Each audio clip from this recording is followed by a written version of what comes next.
seus pedidos ainda respondidos e estão continuando na caminhada, são aquelas que dizem para o diabo o tempo inteiro: não é por interesse, é pela salvação.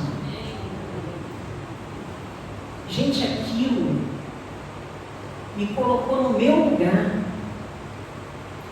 porque eu achei que eu tivesse tendo que aconselhar Jesus.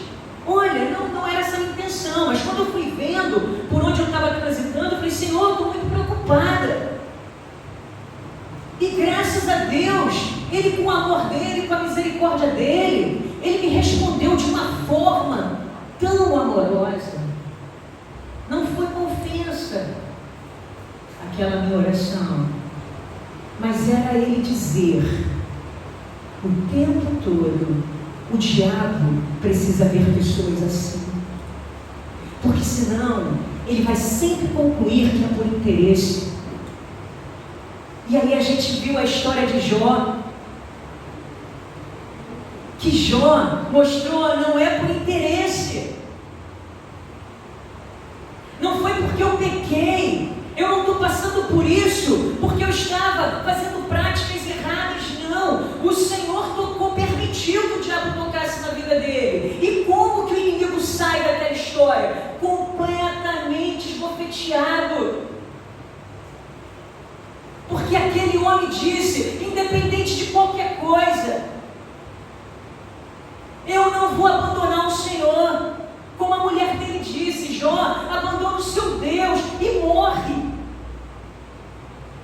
Então, orar hoje aqui, logo no início, e a pastora Sandra foi narrando pedidos e pedidos de oração, já não me incomodou mais. Porque se você está aqui e não viu nada acontecer, você está no mesmo lugar que Simeão, quando viu Jesus beber e não tinha garantia de ver nada acontecer naquela idade. Mas a salvação era o suficiente, o amor de Deus em mandar Jesus era o suficiente e precisará ser suficiente para as nossas vidas. Então, se eu estiver numa luta constante, e se o Senhor não me der a resposta, ou não tirar aquela situação difícil, e se eu estiver resistindo, você pode estar certo: o humilhado não sou eu diante de Satanás, o humilhado é o próprio Satanás. Olha que diferença. Mas se você vê a vida pelo viés que você veio para ser feliz, talvez você de fato entenda de outro jeito.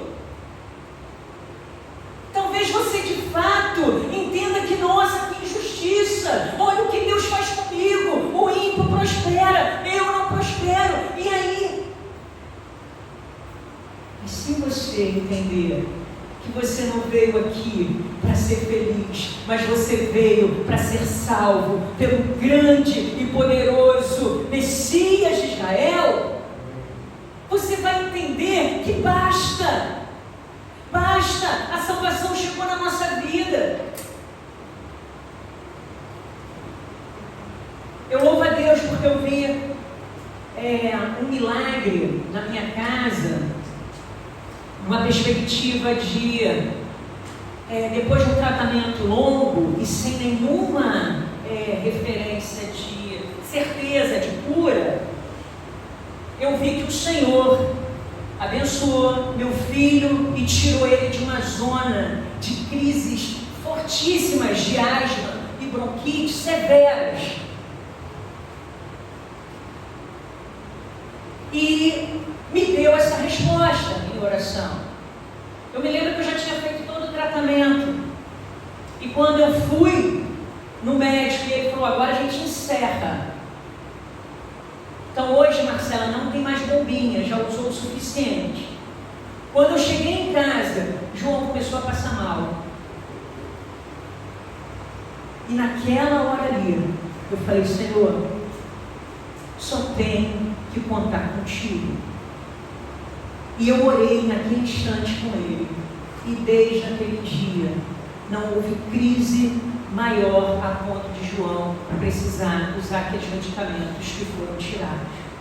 Mas também, o médico falou, agora você vai viver uma outra fase,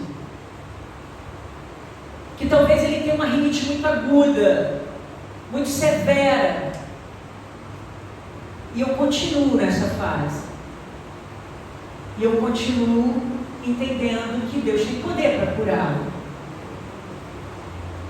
mas ainda não curou. Estamos com outro tratamento agora, porque os remédios já não fazem mais bem. Mas eu sei que se eu tiver que viver para ver isso a vida inteira, eu vou olhar para a salvação. Eu estou dando um exemplo simples, talvez seu problema seja muito maior, mas o meu mesmo sendo simples, arranca a nossa noite de sono. Tem que fazer várias manobras para a coisa não piorar e virar uma coisa muito mais severa. Mas se nada disso acontecer, eu quero estar nesse lugar de olhar para Jesus e dizer: a salvação me basta. Mas aí,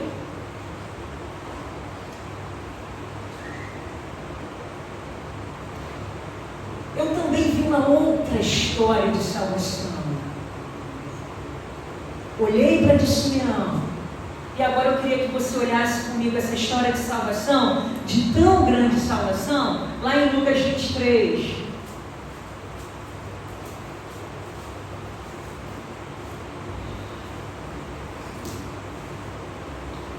Vamos lá para o versículo 35. Essa história é fantástica, linda demais. Diz assim: o povo ficou ali olhando e os líderes judeus zombavam de Jesus, dizendo: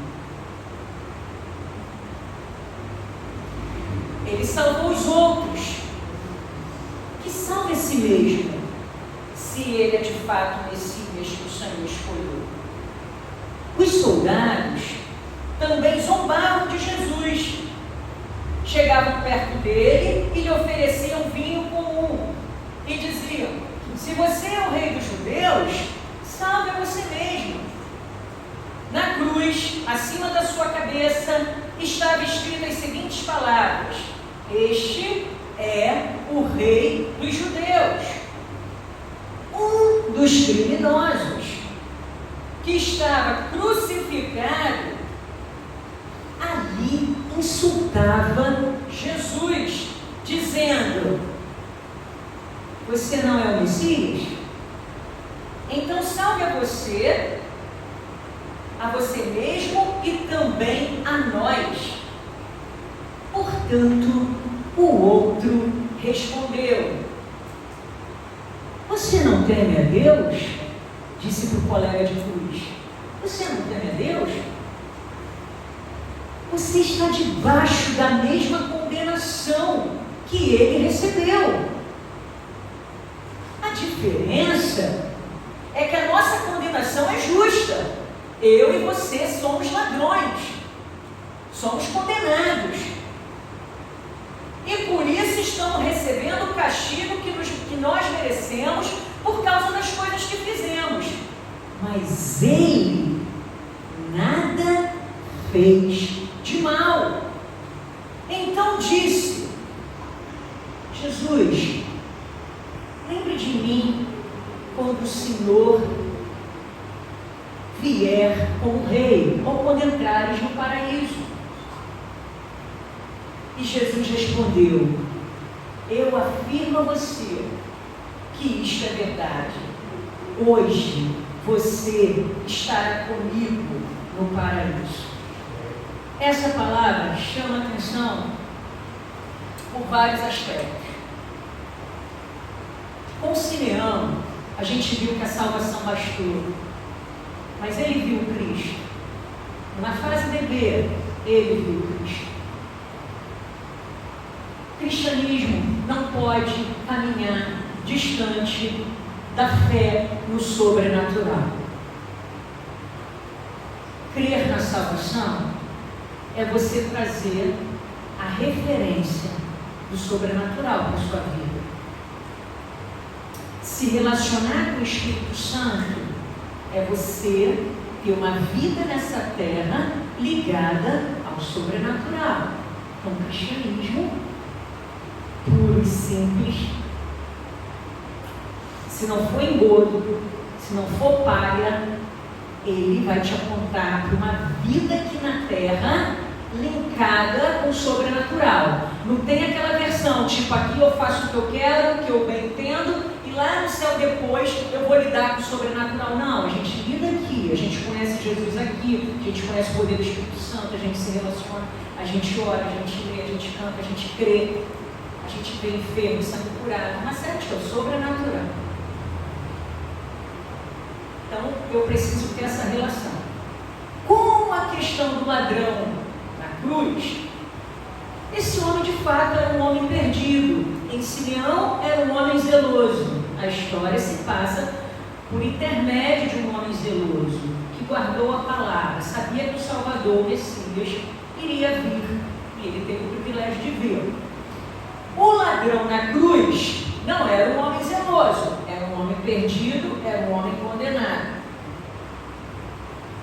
Só que ele encontra aquele que foi na cruz justamente para fazer aquilo ali. Descondenados, condenados. O ladrão na cruz viveu isso literalmente, mas nós somos iguais a ele. O que o Senhor fez por nós foi nos perdoar dos pecados, porque antes estávamos condenados. E o preço nosso seria o mesmo preço: morte. Pela misericórdia de Deus, aquele homem mesmo em sofrimento, é isso que eu quero chamar a atenção, é que dependendo da sua dor, você nem raciocina. Dependendo do grau do seu problema, daquilo que você esteja passando, você não tem cabeça nem para parar para raciocinar. Só que aquele homem ali, numa cruz, desconfortável pra caramba, em poucos momentos ali iria morrer,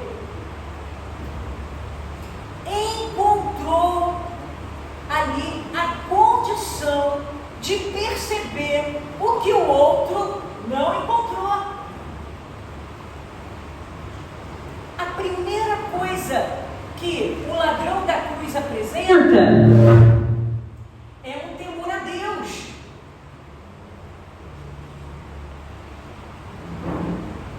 E o temor a Deus é o princípio da sabedoria. A segunda coisa que o ladrão na cruz entende, o seu lugar de condenação. Ele não estava ali mascarando: eu não fiz isso não, eu sou bonzinho, eu nunca errei, isso é coisa da cabeça dos outros. Não! Temeu a Deus, olhou seu estado de condenado, entendeu o seu lugar, entendeu o lugar de Jesus e creu na salvação. Sabe o que ele chama a atenção? Esse ladrão, ele não estava crendo para ser livre, para ficar nessa terra, como o outro. O companheiro de cruz, do outro lado, testou Jesus. Se você é mesmo Messias, você pode sair daqui e a gente também. Ou seja, o plano de ver o que Jesus poderia fazer era um plano completamente ligado a essa terra. Tira a gente daqui, aí eu vou crer que você é o Filho de Deus, o Messias. Não tem salvação para você. O outro, o ladrão na cruz, que depois se torna um regenerado, ele não olhou mais para isso aqui.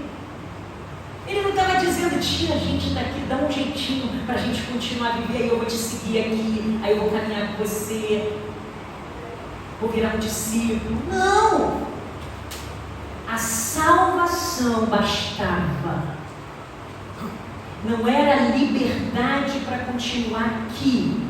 Não era abandonar a cruz e viver sua própria vida. Não era ir para encontrar a felicidade aqui, não. Olhava para Jesus no sentido de: eu creio que você é o Messias.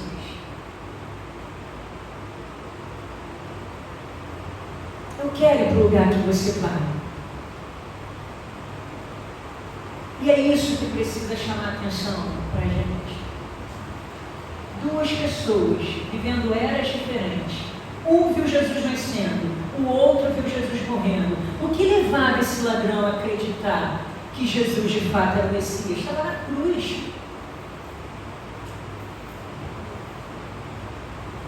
Estava sofrendo, estava sangrando. A palavra da tão grande salvação tem que romper com tudo. E a gente se segurar nela. Eu tive a oportunidade de ler O Grande Divórcio de C.S. Lewis, e eu entendi essa manobra, né, que é romper de fato com o mal. O grande divórcio é esse. E o que eu vejo é que esse ladrão, Jesus não estava prometendo nada ali para ele, não. Nessa esfera humana, nessa esfera terra. Jesus não estava dando a ele o direito de pensar no progresso. Tipo, ó, dá pra gente sair daqui, aí você melhora, tá? Não faz mais isso não. Tá bom? Vou te deixar livre, mas você segue sua vida tentando aí melhorar, procura uma terapia. Não, Jesus não estava ligado a mostrar para aquele homem um progresso. Jesus estava mostrando para ele uma mudança radical. Hoje mesmo você estará comigo no paraíso.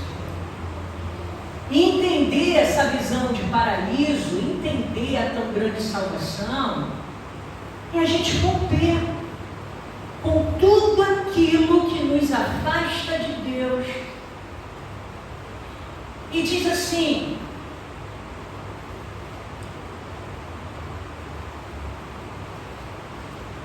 esse livrinho é rapidinho que eu vou ler para vocês. George MacDonald disse: não há escapatória, não existe céu com um pouco de inferno, nem um plano para guardarmos um pouco do diabo em nosso coração ou em algum lugar escondido. Satanás deve ir embora e com ele cada vestígio seu, por menor que seja. A salvação é o grande divórcio. Não dá para carregar nada, nem um pouquinho. Ainda que seja algo legal, que o mal não tem só coisa ruim não, né? Assim, ruim é, mas não tem coisa só aparentemente desagradável. E aí diz assim: casamento do céu e do inferno. Esse matrimônio é inconcebível. Acredito que quem crê nisso, que essa crença seja algo desastroso. Não podemos levar conosco toda a nossa bagagem em todas as viagens que fazemos. Em certas jornadas, mesmo nossa mão direita ou nosso olho direito deve estar entre as coisas que temos que abandonar. O mal pode ser desfeito, mas não transformado em bem. O tempo não cura o mal.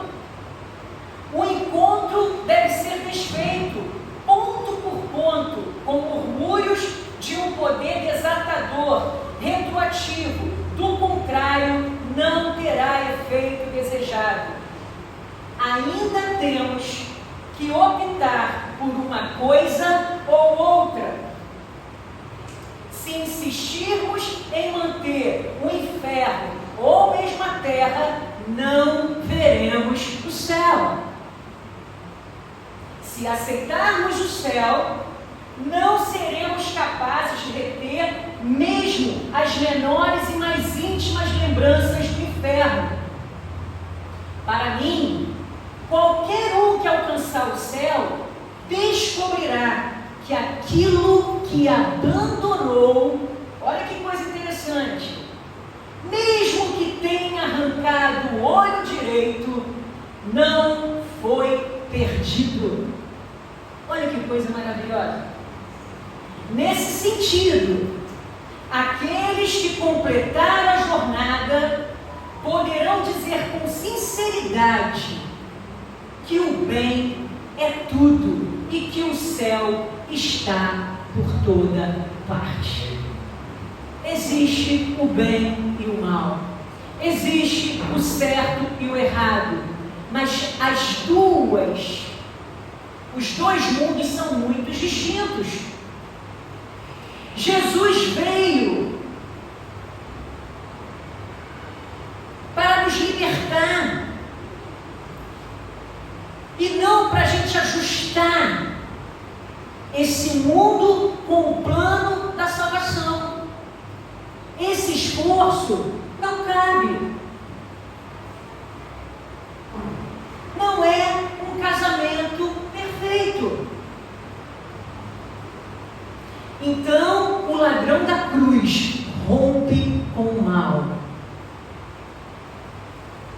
Simeão estava ligado, mesmo nessa terra, com o sobrenatural. O ladrão estava se divorciando do mal. E aí, para a gente fechar, nós temos só mais uma comparação, que é com o eunuco. Atos 8, rapidinho a gente consegue fazer isso.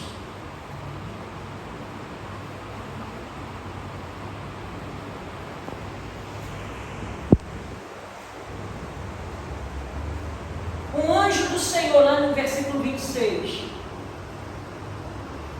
disse a Filipe: apronte-se e vai para o sul, pelo caminho que vai de Jerusalém até a cidade de Gaza. Pouca gente passava por aquele caminho, e Filipe se aprontou e foi. No caminho ele viu um eunuco da Etiópia, que estava voltando para seu país. Esse homem era alto funcionário, tesoureiro, administrador de finanças da rainha da Etiópia. Ele tinha ido a Jerusalém para adorar a Deus. Na volta, sentado na sua carruagem, ele estava lendo o livro do profeta Isaías. Então o Espírito Santo disse a Filipe: chegue perto dessa carruagem e acompanhe. Filipe correu para perto da carruagem, ouviu o funcionário lendo o livro do profeta Isaías. Aí perguntou: o senhor entende o que está lendo? Como posso entender se ninguém me explica? Respondeu o funcionário. Então convidou Filipe para subir e sentar-se com ele na carruagem. A parte das escrituras sagradas que o funcionário estava lendo era essa: ele era como um cordeiro que é levado para ser morto. Era como uma ovelha que fica muda quando cortam sua lã. Ele não disse nada, foi humilhado e foram injustos com ele. Ninguém poderá falar a respeito de descendentes dele, já que a sua vida na terra chegou ao fim. O funcionário perguntou a Filipe: por favor, me explique uma coisa, de quem é que o profeta está falando?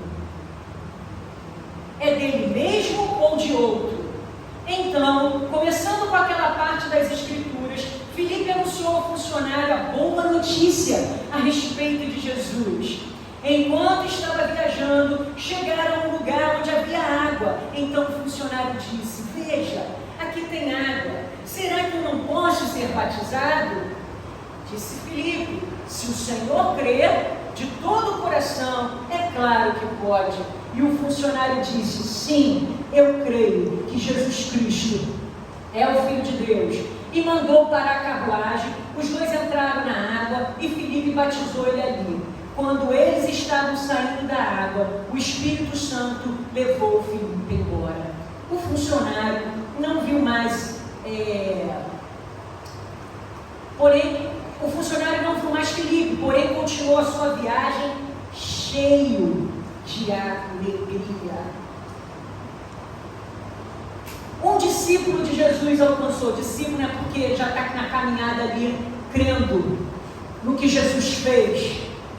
Alcançou esse homem. Ele tinha um escrito antigo na mão. Esse homem estava desejoso de entender aquilo que estava na mão dele. O que estava na mão dele, senão um relato lá atrás de Isaías.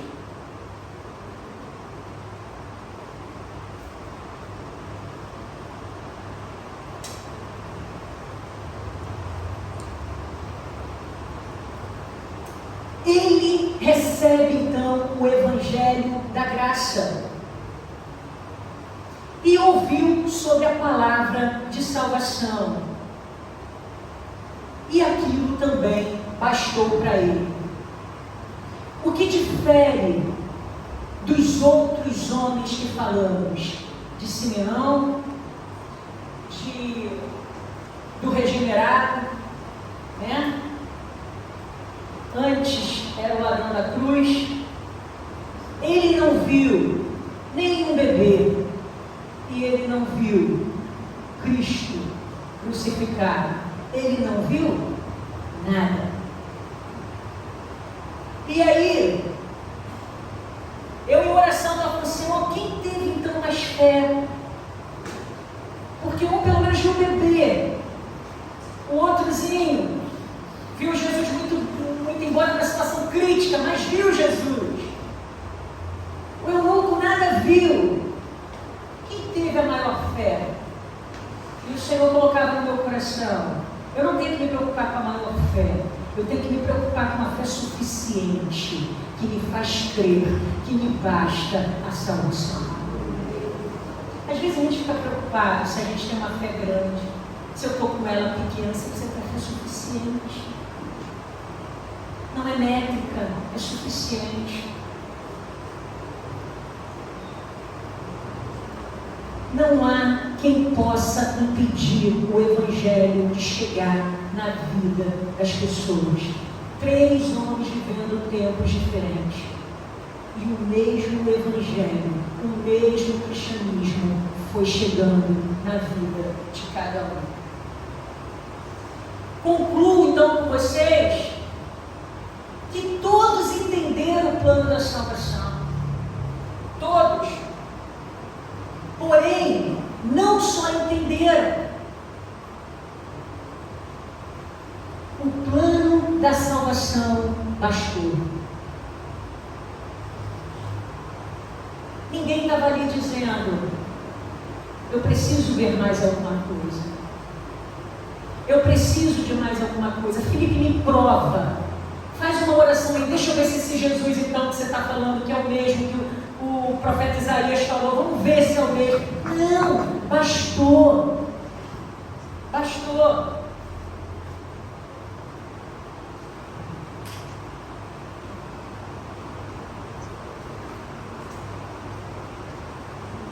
Nós vamos precisar olhar para essa tão grande salvação e colocar ela como uma tela maior diante dos nossos olhos.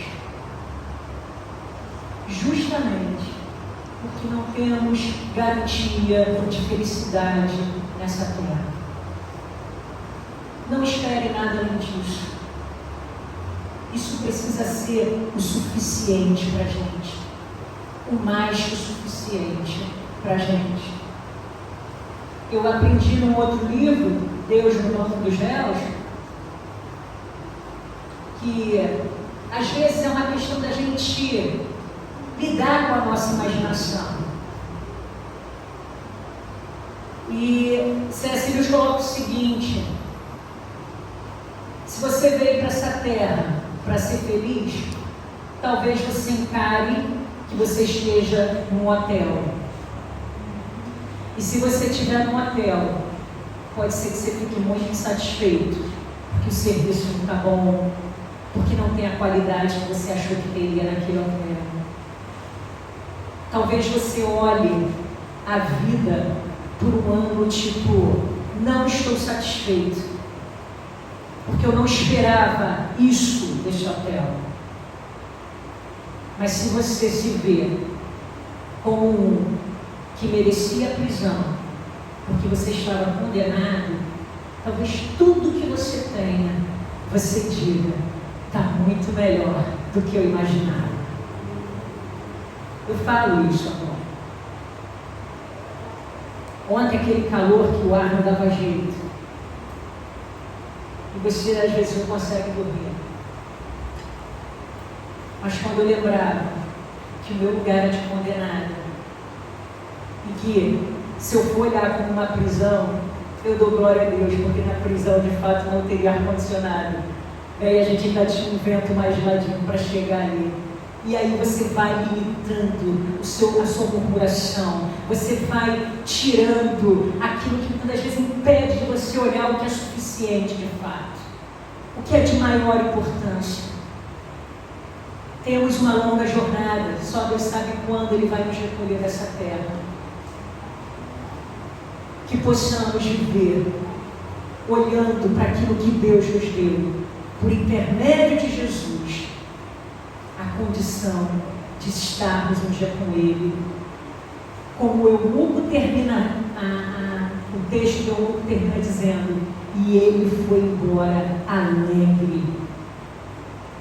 Alegre com o quê? Não nada físico. Alegre porque entendeu o valor da salvação. Vamos sair daqui alegres, independente do que estamos vendo. Não estou dizendo que você não possa ter sua criticidade, estou dizendo que você não possa às vezes olhar as situações e sentir dores. Mas quando isso vier, olhe para a tão grande salvação e encontre nela aquilo que deveria nos bastar. Porque a salvação nos levou para um lugar eterno, não momentâneo.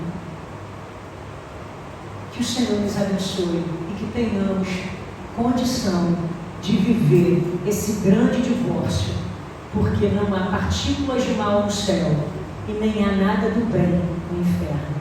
Ou é de um lado ou é do outro. Que o Senhor nos dê a paz e nos abençoe e saímos daqui com bastante alegria. Vamos orar? A gente tem o Messias, a gente tem o Cristo vivo, a gente tem o Senhor ressurreto, a gente tem a condição de ser chamados filhos de Deus. Por que a gente não se baseia nisso para nos tornarmos um povo mais alegre dessa terra? Senhor, ouvir a Tua palavra é maravilhoso para a gente. Que bom que mais uma vez, como todos os domingos, o Senhor traz a Tua palavra e ministra ela aos nossos corações.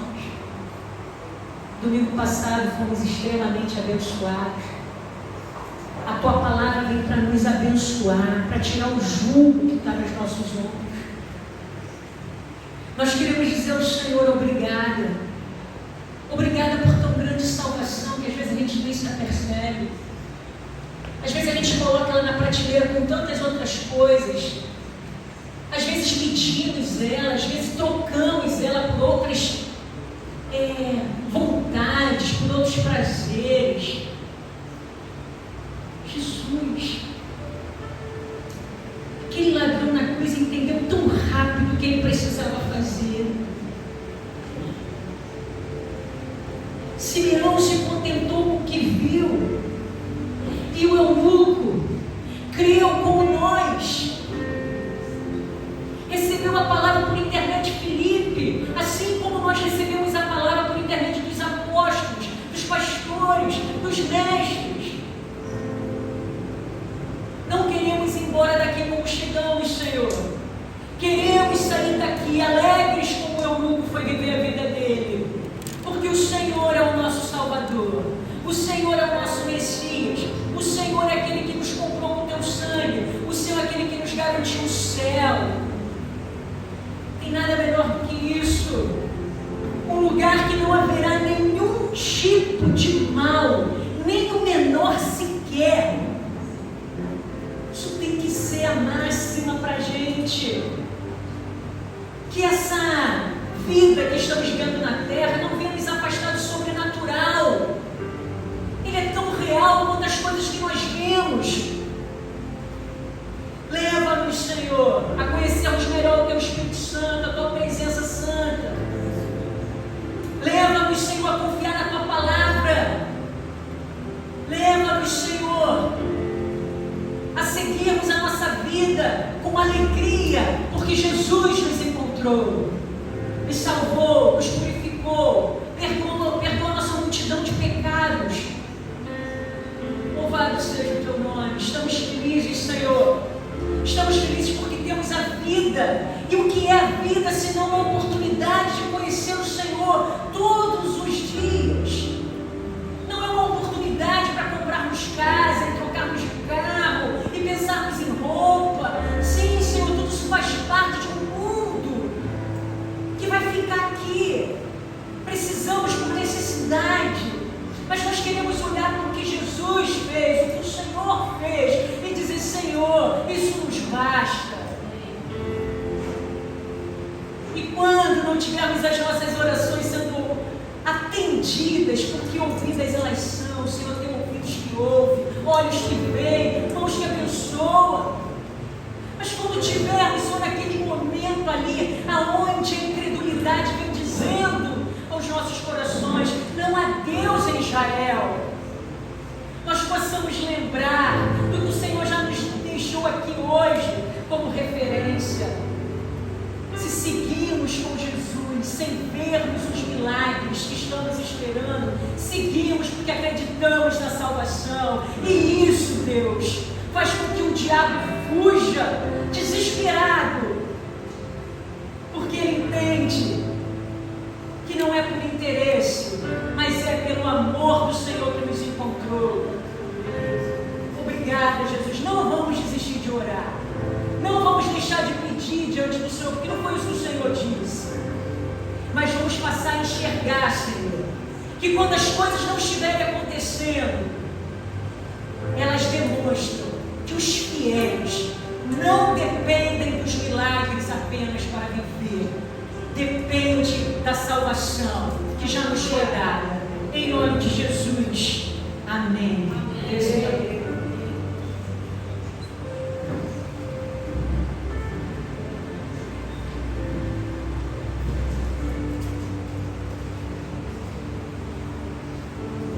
Amém. Palavra abençoadora, palavra que traz esperança ao nosso coração, fortalece a nossa vida, nos traz paz no nosso coração. Amém? Vamos ficar de pé. Vamos nos despedindo do Senhor com alguns dos irmãos nesse momento, terminando o culto desta manhã. Queremos te agradecer, ó Deus, por esse momento aqui e pedir que agora no retorno para as nossas casas, a tua boa mão esteja sobre a nossa vida, nos guardando, livrando de todo mal, nos dando o restante do domingo diante da tua presença. Que a paz do Senhor, que excede todo entendimento, guarde o nosso coração e a nossa mente em Cristo Jesus, hoje para todo sempre. Amém e amém. Deus abençoe a cada um.